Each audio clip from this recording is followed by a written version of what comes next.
c'est-à-dire si le débat c'est d'être obligé de dire qu'on jouit, à ce moment-là il faut... Ouais, pour libérer cette parole. La pièce par exemple, bon, Stéphanie est une comédienne, elle libère certainement certaines paroles. Il y a des débats après. Bon, voilà, il y a des gens qui viennent trouver des comédiens. Pour déjouer les semblants, puisque si bien Voilà. compris, c'est ça le sujet de... Pour libérer la parole, pour... Voilà. Ces gens se sentent moins seuls. Ouais.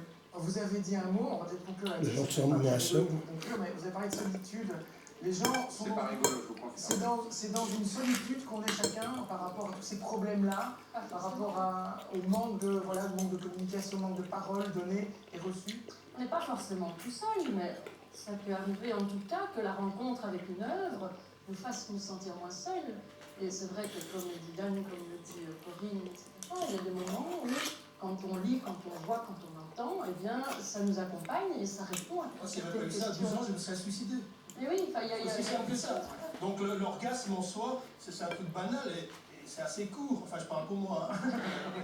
Et voilà, c'est banal. Il y a tout le reste, la séduction, la culture, les machins, parce que l'acte lui-même, il est banal. En fait.